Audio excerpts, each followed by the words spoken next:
What if thinking was not about adding more, but making enough space for one idea to survive? Dead space is more important than you think. Here's why.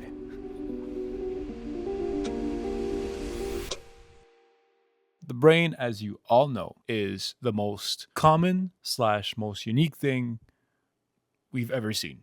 The experience, the environments, the knowledge, the knowing of observation. All these things make us have a brain that is so unique, yet very similar to everybody else. I'd call that a miracle of some kind. I don't know. But this is the thing. In the world that we live in today, we tend to shove as much information as we can in our brain. It's always at 100% capacity. It's always being multitasked. It's always being used to try to convert all these ideas that could help us in whatever we're trying to do. What if the brain was not meant to have all these ideas in one shot, but to only focus on one at a time? What would happen? Would you become better at that one task? Or would you still have the same amount of failure that you would have with 10 tasks? So in this video, I really want to focus on the visual of what happens when there's an idea forming in your head, all the way to when you take action on the idea. What actually happens? And what is the science behind that? So first of all, we treat clutter like progress. More notes, more tabs, more opinions, more noise, more everything. There's always something more in front of us that we have to take on, which makes our brains figuratively explode. Let's look at a visual example that may show us what happens when an idea is formed and where it goes through the process. Come on. With a single line of So it all starts with the starting point. This starting point is the first idea that we put together, right? So we want to get somewhere, so we have the starting point, and then we have the final point, which this is the destination. The destination is essentially the one decision we will take to move forward with whatever's happening in our mind, the process that's about to happen. So what happens? What happens when we have an idea and then we have a goal? Well, first we got to think of it as an axis point. So the first one is the x-axis, which is essentially talking about the expansions of thought. And then we have the y right here, which is essentially the time.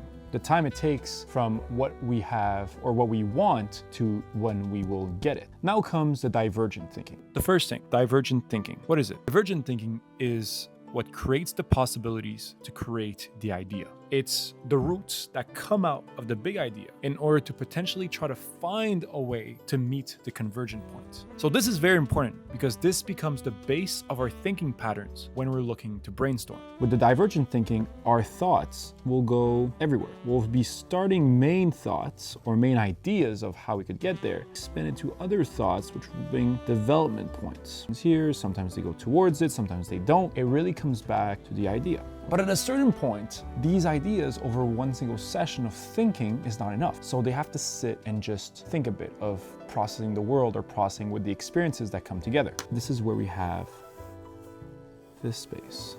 So, okay, we're getting close. The ideas are coming together. We have these 10 potential ideas in our brain that are trying to find a way around, and just maybe 2 to 3 of them are getting so close to convergent thinking, but there's a space. This idea needed more time. It needed more time to become more mature. A little like a root. The root doesn't just pop up.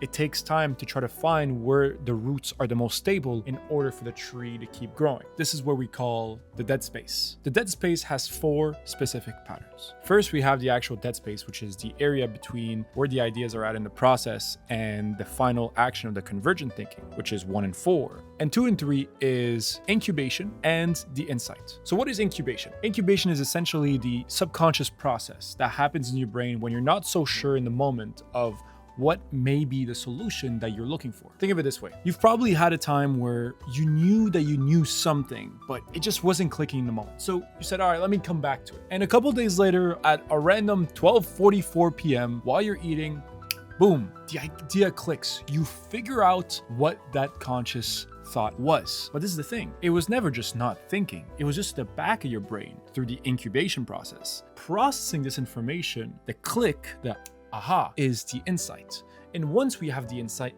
then comes the convergent thinking. And once we have the convergent thinking, the idea comes to life.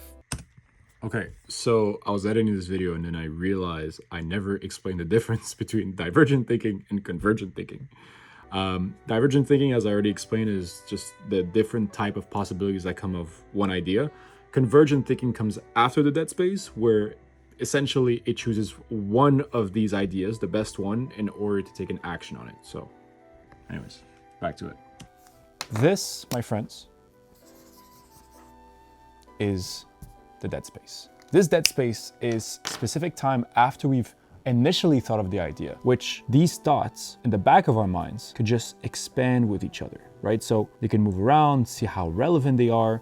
Maybe some ideas that kind of went off course could then come back towards the destination point because they had time to think of, oh, well, this idea first didn't seem too good, but actually this could work in this specific sequence. And then some of them will just stop. They won't even convert or develop over time, and others will get to the dead space area. And at one point, what's going to happen is with the help, the support of this dead space, then we will slowly get to a single idea. And this single idea is the convergent.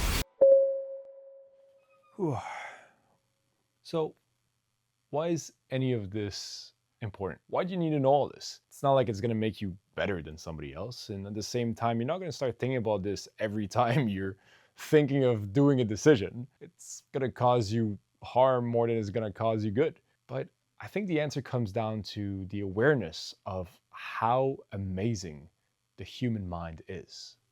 The human mind is so impressive that science spends billions, not even trillions of dollars at this point, to try to replicate it. And here's the thing. We're not perfect.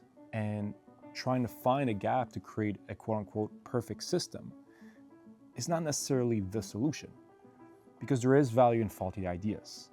Faulty ideas and great ideas are correlated, but great ideas come from fault, not success. And hence, the dead space is the alive space. Ooh, the dead space is the alive space. I'm just gonna cut it there. That's terrible. Holy shit.